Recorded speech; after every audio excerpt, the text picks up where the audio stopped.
말씀의 제목은 기도의 하모니인데요.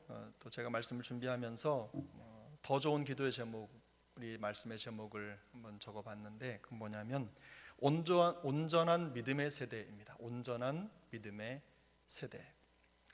사사기는 여호수아가 죽은 후에라고 하는 말로 시작합니다. 그러나 이 여호수아가 죽은 것에 대한 기록이 여기에만 나타나는 것은 아닙니다. 우리가 함께 이미 이전에 지나왔던 여호수아 24장 29절, 그리고 우리가 앞으로 읽게 될 여호수아 2장 8절에도 여호수아가 죽었다라는 표현이 등장을 합니다. 사사기 1장까지 합하면 1장 1절까지 합하면 세 번이나 여호수아의 죽음을 언급하고 있는 것이죠. 이토록 여호수아의 죽음을 여러 번 언급하는 데는 그만한 이유가 있습니다. 이 여호수아라고 하는 인물이 그만큼 중요한 인물이었다는 거죠. 지도자 여호수아의 죽음이 이스라엘의 정치나 또 군사력 혹은 신앙에 미치는 영향력이 막대하다는 것을 의미합니다. 여호수아의 죽음 자체가 이스라엘 백성들이 광야를 지나서 가나안을 정복하는데 그 엄청난 역사를 이루었던 그 역사가 이제 쇠락기에 접어드는 변곡점이 되는 것이죠. 매우 중요한 시점임을 바로 이 여호수아가 죽었다고 하는 이 말로 표현하고 있는 것입니다. 우리가 이 사사기 2장 8절부터 10절까지 내용을 보면 내용이 조금 더 분명하게 드러나고 있는데요. 우리 한번 여호수아 2장 8절부터 10절을 함께 읽어보겠습니다.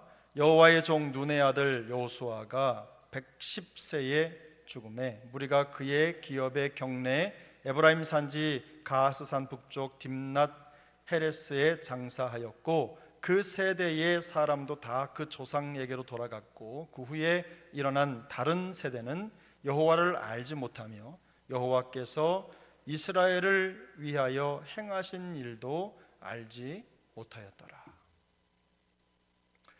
이스라엘에게 있어서 민족을 이끌던 위대한 지도자의 죽음은 크나큰 위기가 아닐 수가 없었습니다. 하지만 얼마 동안은 큰 어려움이 없었던 것으로 보입니다. 여호수아가 같은 믿음과 이런 믿음을 가지고 또 같은 정신을 가지고 이 가나안 정복의 남은 여정을 이어가는 세대가 여전히 살아있었기 때문입니다.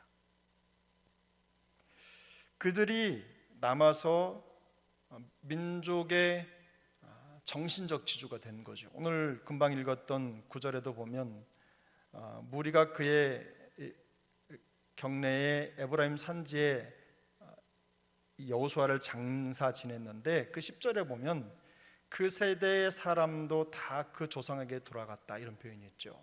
왜냐하면 여호수아와 함께하면서 마음을 같이하고 믿음을 나눴던 믿음의 동력자들이죠. 그런 선대가 이제 다 땅에 묻힌 겁니다.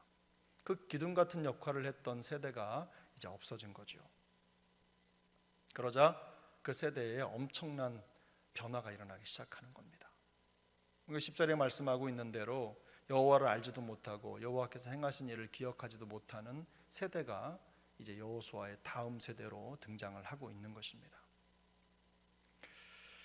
다만 지금 이 여호수아 사사기 1장의 상황만큼은 아직까지는 괜찮습니다.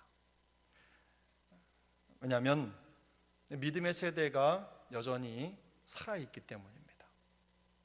그런데 그것도 오래 가지는 못했습니다. 멀지 않은 미래에 그들마저 세상을 떠나게 되면 말씀드린 대로 그들의 신앙은 더 이상 계승되지 못하기 때문입니다. 근데 이에 앞서서 지도자 여호수아가 죽은 후에 이스라엘의 신앙이 밑바닥부터 흔들릴 조짐이 나타나기 시작했습니다. 깊은 불신앙에 빠져드는 이스라엘의 불길한 역사의 시작을 알리는 거죠. 오늘 본문이 바로 그 내용인데요. 위대한 지도자가 떠난 상황에도 이스라엘은 여전히 마쳐야 할 사명이 있었습니다. 이스라엘이 가나안 땅에 들어와서 여호수아를 통해서 그 땅을 분배받는데 그 분배받은 땅을 이제 완전하게 정복해야 될 사명이 그들에게 있었던 것입니다. 이게 하나님의 명령이었습니다. 그들은 하나님의 명령을 기억해서 그 땅에서 이제 그 가나안 족속을 몰아내고 거기에 완벽한 하나님의 왕국을 세워야 할 사명이 그들에게 있었던 거죠. 그래서 그들은 이 남은 사명을 완수하기 위해서 하나님께 기도합니다. 그 기도가 바로 오늘 1절입니다. 본문 1절. 여호수아가 죽은 후에 이스라엘 자손이 여호와께 여쭈어 이르되 우리 가운데 누가 먼저 올라가서 가나안 족속과 싸우리이까. 이스라엘은 누가 먼저 가서 가나안 족속과 싸워야 할지를 하나님께 여쭙습니다. 그 대답이 2절에 등장합니다. 하나님이 즉시 응답하셨죠. 여호와께서 이르시되 유다가 올라갈지니라. 보라, 내가 이 땅을 그의 손에 넘겨 주었노라 하시니라. 그들의 기도에 하나님이 하시는 시간이 길지 않았습니다. 곧바로 응답이 됩니다. 누가 먼저 올라가야 할지를 묻는 기도에 하나님은 유다라는 답을 주셨습니다. 유다가 올라갈지라. 하나님이 그렇게 응답하신 이유는 무엇입니까? 하나님은 이미 이스라엘에게 그 약속의 땅 가나안을 주시겠다고 약속하셨습니다. 젖과 꿀이 흐르는 그 땅을 너희에게 주겠다고 이미 약속을 하셨어요. 그 약속에 근거한 기도죠. 그 기도에 하나님은 지체 없이 응답을 하신 겁니다. 본문 3절을 보면 유다는 하나님의 응답을 듣고 싸움에 나갈 준비를 합니다. 대신 혼자 가지 않고 자신들의 아래쪽이죠. 유다가 분배받은 땅 사해를 중심으로 해서 서편 쪽에 땅이 좀 넓은데 그 땅 밑으로는 시므온 족속이 그 땅을 분배받았거든요. 그 위쪽은 베냐민이었죠. 그 밑에 땅을 받은 이 시므온과 유다가 연합을 합니다. 조건은 이겁니다. 시므온이 우리 유다가 그 땅을 정복할 때 도와주면 너희들이 그 땅을 정복할 때 우리도 가서 도와주겠다. 아주 효과적인 전쟁을 치르자는 얘기죠. 서로가 서로를 의지하고 연합해서 더 강력한 군사력을 만들자는 겁니다. 야곱이 4명의 아내에게서 12명의 아들을 낳았습니다. 그 중에서 레아가 6 아들을 낳았는데 그 6 아들 중에 시므온과 유다가 있습니다. 그러니까 이 시므온과 유다의 연합은 이복 형제가 아니라 동복 형제인 겁니다. 같은 어머니의 아들로서 더 우애가 깊겠죠. 아무래도 그런 관계 속에서 이들이 형제 연합을 이루면서 이제 그 땅 정복을 위해서 싸우게 됩니다. 결과는 대성공이었습니다. 하나님이 그들에게 승리를 주셨기 때문입니다. 신실하신 하나님께서 그들에게 약속하신 대로 그들을 이기게 하셨습니다. 그래서 1장 4절 이하를 보면 그 승리의 결과들이 비교적 자세하게 기록되어 있지요. 가나안 정복에 대한 내용을 기술하고 있습니다. 그런데 우리가 이 사사기 1장 1절, 2절, 3절을 통해서 아주 중요한 것들을 조금 점검해야 합니다. 하나님이 이스라엘 백성들에게 응답하시는 그 기도의 방법, 그리고 그 응답하신 기도에 이스라엘 백성들이 반응하는 모습, 이런 과정 속에 우리가 절대로 놓쳐서는 안 될 중요한 신앙의 원리가 담겨 있기 때문입니다. 첫 번째 우리가 주목해야 될 사실은 하나님은 신실하시다는 것입니다. 하나님은 하신 말씀을 절대로 지키시는 분이십니다. 여러분 이거 믿으십니까? 성경은 사사기를 시작하는 첫머리에 위대한 지도자 여호수아가 죽었다는 슬픈 소식만 전하는 게 아닙니다. 그 슬픈 소식과 더불어서 그 민족을 이끌어 오신 하나님이 어떤 분이신지를 분명하게 보여주고 있는 것입니다. 하나님은 신실하신 분이시며 약속을 반드시 이루시는 하나님이라는 거예요. 여호수아가 죽기 전에도 이 사실을 여러 차례 강조했습니다. 그래서 후손들에게 여호와를 믿으라고, 여호와의 말씀을 의지하라고, 그것이 너희의 살 길이라는 점을 여러 차례 강조했습니다. 여호수아 23장 5절 6절 말씀인데요, 우리 한번 같이 읽어보겠습니다. 너희의 하나님 여호와, 그가 너희 앞에서 그들을 쫓아내사 너희 목전에서 그들을 떠나게 하시리니 너희의 하나님 여호와께서 너희에게 말씀하신 대로 너희가 그 땅을 차지할 것이라. 그러므로 너희는 크게 힘써 모세의 율법책에 기록된 것을 다 지켜 행하라. 그것을 떠나 우로나 좌로나 치우치지 말라. 아멘. 여호수아는 여호수아서를 시작할 때 하나님께 이 말씀을 받았죠. 하나님이 여호수아에게 이렇게 말씀하셨죠. 율법책에 기록된 것, 그 안에 기록된 것을 다 지켜 행하라. 그리하면 내가 어디로 가든지 형통하게 하실 것이라고 말씀을 하셨어요. 좌로든 우로든 치우치지 말고 말씀의 길을 가라고 명확하게 말씀하셨습니다. 여호수아가 가나안 정복 이후에 그 땅을 분배하고 또 그 위협을 달성하기까지 하나님은 그런 분이셨어요. 여호수아는 그런 하나님을 만났고 그런 하나님과 동행을 한 것입니다. 그 고백을 지금 하고 있는 겁니다. 그래서 미래의 이스라엘에게 중요한 것은 지금 그런 위대한 지도자가 죽었다는 절망적인 상황, 또 슬픔의 상황이 아닙니다. 언약의 신실하신 하나님을 끝까지 신뢰하면서 그 말씀을 온전히 준행하는 것, 바로 그것이 이스라엘 백성들에게 남겨진 숙제라는 겁니다. 좌로나 우로나 치우치지 않고 하나님의 말씀을 지켜 행하면 모든 것이 형통하게 될 것이라는 여호수아의 유언, 하나님의 말씀, 이것을 받은 그대로 지키는 거였어요. 이게 여호수아가 후손들에게 바라는 것이었습니다. 신실하신 그 하나님, 여호수아가 일생 동안 만났고 경험한 하나님입니다. 그런 후손들이 자신이 경험한 그 하나님을 계속 경험하면서 승리의 여정을 이어가기를 원했던 것입니다. 실제로 하나님은 여호수아가 죽은 후에도 이스라엘 백성들에게 약속에 대해서 신실하신 하나님이시라는 걸 증명해 보이신 겁니다. 그들이 기도하고 하나님은 그들의 기도를 들으시고 그들을 승리로 이끌어 가시는 거죠.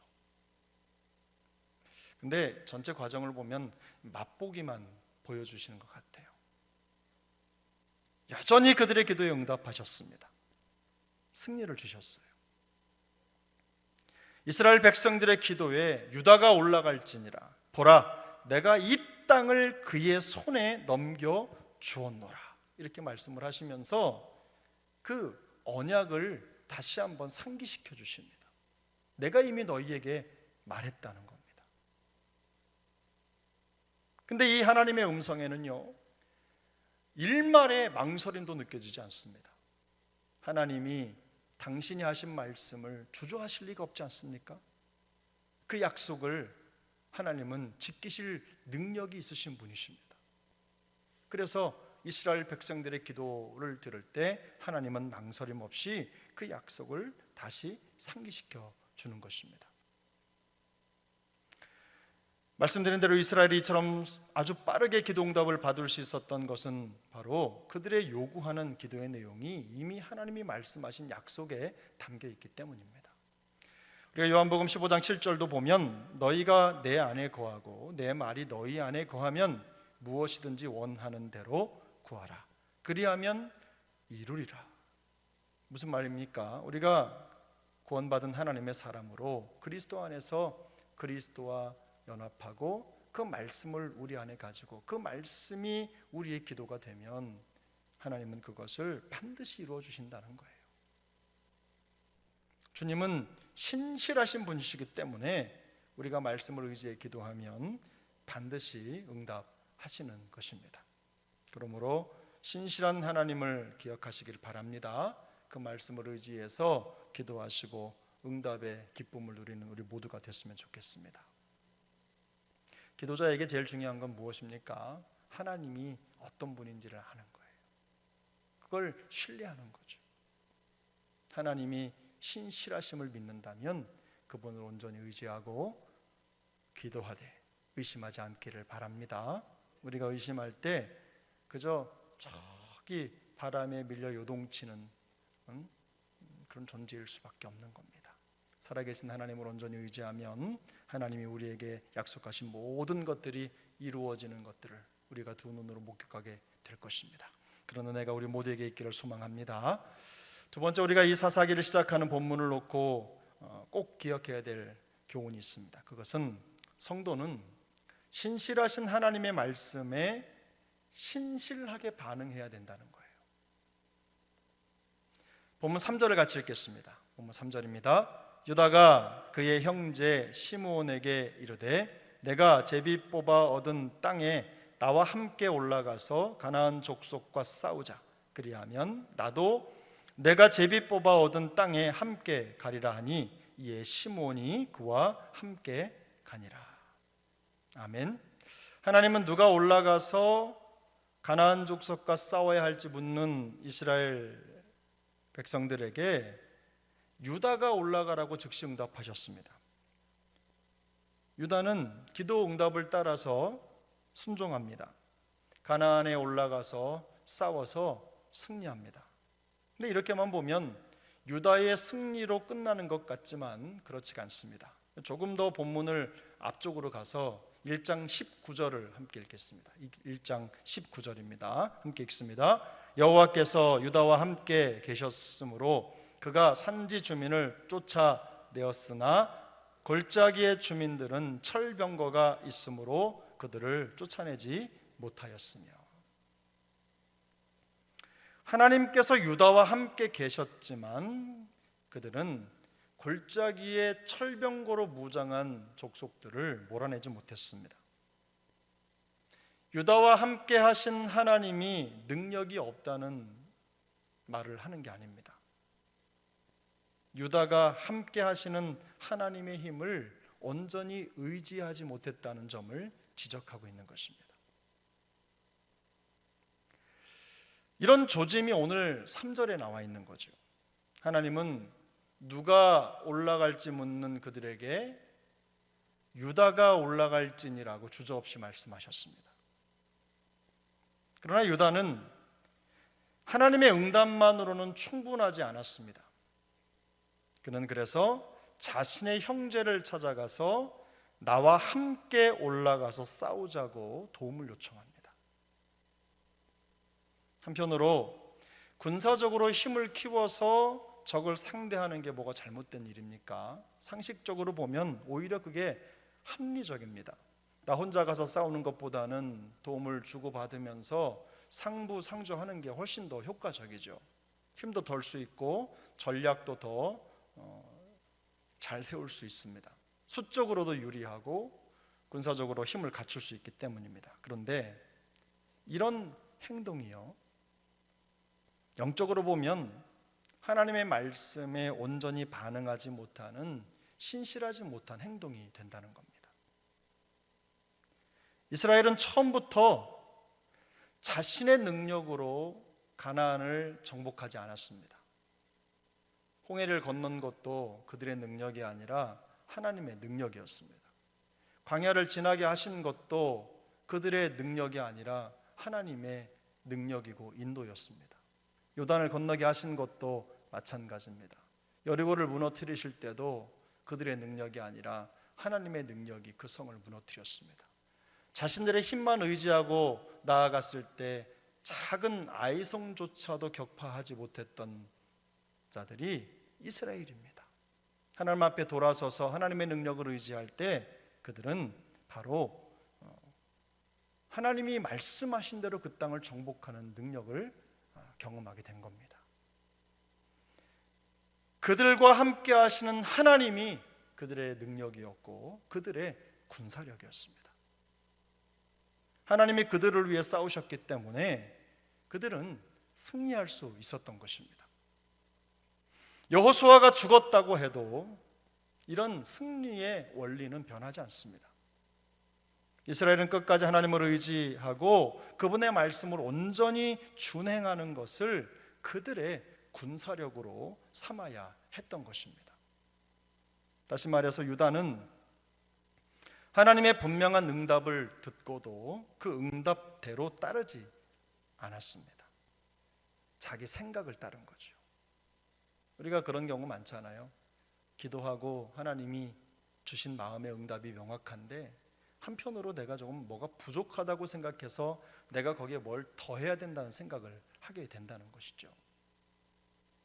하나님의 말씀에 그대로 순종하는 대신 자기의 생각에 더 합리적인 방법을 선택한 것입니다. 물론 이런 방법으로도 어느 정도의 승리는 거둘 수 있습니다. 그러나 하나님을 온전히 의지하지 못한 유다는 자기에게 분배된 땅을 온전히 정복하지 못하는 결과를 낳습니다. 결국은 민족 전체가, 부족 전체가 하나님의 명령을 준행하지 못하는 결과를 가져온 겁니다. 이것 때문에 그들은 고통 속에 살 수밖에 없게 되는 것이죠. 하나님의 말씀에 순종하기는 했지만 유다가 올라가라 라는 말씀을 무시하고 혼자 올라가지 않았어요. 시므온을 데리고 올라간 겁니다. 하나님의 말씀을 그대로 따르기보다는 우리식으로 생각해 보면 마음이 편한 쪽을 선택한 겁니다. 마음이 의지가 되는 쪽을 선택한 거예요. 내 눈에 보기에 더 확률이 높은 쪽을 선택한 겁니다. 믿음의 선택이 아니라 가능성을 본 것입니다. 믿음이라는 건 그런 거 아닙니까? 우리의 가능성 99%를 보는 게 아니라 하나님의 역사 1%에 집중하는 것. 그게 믿음 아닙니까? 항상 우리 역사에도 믿음의 역사는 그렇게 일어났습니다. 한편으로는 이런 생각을 할 수도 있습니다. 안 한 것보다 낫지 않느냐. 그래도 안 한 것보다는 훨씬 더 좋은 모습 아니냐. 사실은 제가 신앙생활을 하고 사역을 하다 보니까 이렇게 넘어간 게 정말 많더라고요. 그래도 안 하는 것보다 낫잖아. 안 믿는 것보다 낫잖아. 교회 안 오는 것보다 낫잖아. 그런 말을 정말 많이 했던 것 같아요.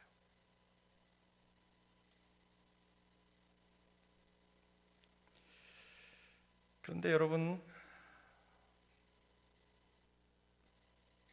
우리가 안 한 것보다 낫고 그래도 반쪽은 순종했잖아. 반이라도. 이렇게 충분히 우리를 위로할 수 있고 우리를 격려할 수 있지만 이런 태도는 신실하신 하나님의 말씀을 온전히 신뢰하지 못한 불신앙입니다. 결론이 그렇다는 거예요. 절반의 순종도 순종이라고 할 수 있겠죠. 그러나 절반으로는 결코 세상의 도전을 이길 수가 없습니다. 주님은 우리를 예수님의 제자로 부르셨습니다. 믿으십니까? 그런데 절반만 제자가 되고 절반은 세상 사람이라고 생각하십니까? 그래도 된다고 생각하십니까?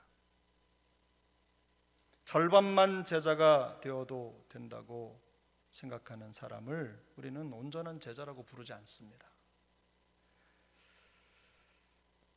사랑하는 여러분, 그리스도인이십니까? 그리스도인이십니까? 절반만 그리스도인이신 분 손들어 보십시오. 말로는 표현이 가능하지만 절대로 가능하지 않은 표현입니다. 절반만 그리스도인인데 그리스도인이라고 주장할 수 없습니다. 여러분 구원 받으셨습니까? 절반만 구원 받으신 분 손들어 보십시오. 나는 나중에 허리까지만 천국 가고 다리부터는 지옥 갈 거야. 이렇게 생각하는 분 계세요? 아니면 세로로 잘라서 왼쪽은 가고 오른쪽은 남고, 아니면 다 갔는데 손만 하나 구원받지 못하고, 이런 일은 일어나지 않는다는 거죠. 제가 가만히 묵상하면서 그런 생각이 들었습니다. 세상에는요, 완전한 불신 또 완전한 믿음, 이 사이에서 갈등하는 사람들이 너무나 많다는 겁니다. 완벽한 믿음을 선포하면 세상으로부터 질타를 받고 욕을 먹습니다. 완전한 불신앙은 전도 대상자라도 되기도 한데, 그저 적당히 발을 걸치고 있는, 두 발을 걸치고 있는 사람들은요, 참 말하기가 어려워요. 어떨 때 물어보면 그리스도인이라고 대답하고, 어떨 땐 또 그리스도인이 아니고. 믿음의 힘을 잃어버린 중심에는요, 생각과 섞여서 그 농도가 희석된 반쪽짜리 믿음이 자리 잡고 있습니다. 믿음의 색깔은 분명합니다. 빨간색이든 파란색이든 검정색이든 흰색이든 중간지대의 색깔이 없어요. 그리고 믿음은 합리적이지 않을 때가 훨씬 더 많습니다. 우리가 믿음 생활하면서 자꾸만 충돌이 일어나는 이유는요, 우리가 가지고 있는 10원짜리 합리에 전능하신 하나님을 향한 우리의 믿음을 담으려고 하기 때문입니다. 그걸 놓치면 교회는 믿음의 공동체가 아니라 사람들의 생각이 주도하는 공동체가 되지 않겠습니까? 그래서 여러분, 말씀에 순종한다는 것은 늘 도전이 필요합니다. 이만큼 했으니까 됐지, 이렇게 할 것 같으면요, 뭐 아무것도 할 필요가 없어요. 그냥 하는 만큼 인정해주고 그냥 끝나면 되니까. 신앙생활 더 잘하라고 말할 것도 없어요. 그냥 그만큼 하면 됐으니까, 괜찮으니까. 그런데 여러분, 하나님이 말씀하시고 응답하셨다면 우리에게는 말씀하신 대로 준행하는 일만 남은 줄로 믿습니다. 하나님은 그걸 믿음이라고 보십니다. 신앙의 능력이 없어지는 것은 우리에게 기도의 열심이나 능력이 없기 때문이 아닙니다. 가만히 보면 열심히 기도도 하고 예배도 드리고 최선을 다합니다. 중요한 것은 그들에게 그렇게 하면서도 하나님의 능력을 온전히 의지하는 그런 신뢰, 믿음이 없기 때문이에요. 하나님의 말씀에 단순하게 반응하는 대신에 자꾸 계산합니다. 계산적인 생각이 섞이는 거예요. 그래서 오늘 본문에 시므온에게 가서 도움을 청한 유다처럼 그렇게 행동하는 겁니다. 그러니 겉으로 볼 때는 믿음도 있어 보입니다. 순종하는 것처럼 보입니다. 그러나 자세히 들여다보면 말씀을 자기의 생각대로 조작하고 조종하고 재단하는 거예요. 결국엔 하나님의 말씀을 따라가기보다는 자기 마음의 편한 대로 가는 겁니다. 그런데 여러분, 우리가 살다 보면 충분히 그럴 수도 있습니다. 그런데 중요한 것은 그런 반쪽짜리 믿음으로는 절대로 세상과 싸워 이길 수 없다는 것입니다. 말씀드린 대로 우리는 절반만 그리스도인으로서, 절반만 구원받은 성도로 살아갈 수 없습니다. 주님은 우리에게 항상 온전한 믿음을 원하시죠. 하나님이 함께 계신 것, 그거 믿지만 그 능력을 믿지 못하는 신앙 얼마나 많습니까? 저도 좀 돌아보게 되더라고요. 하나님이 함께 계신 거는 믿지만 한편으로는 그 능력을 믿지 못하는 사람들은요, 결국 어떻게 됩니까? 유다처럼 골짜기에 가득한 철병거로 무장한 족속들은 몰아내지 못하는 겁니다. 우리가 사는 세상은 그런 세상 아닙니까? 우리를 치고 우리를 넘어뜨리려고 하는 철병거 같은 그런 사단의 권세로 무장한 사람들이 얼마나 많이 있습니까? 그걸 넘어서지 못하는 거예요. 말씀드린 대로 사사기는 이스라엘의 신앙에서 가장 어두운 시기입니다. 그 시기를 보여주는 거죠.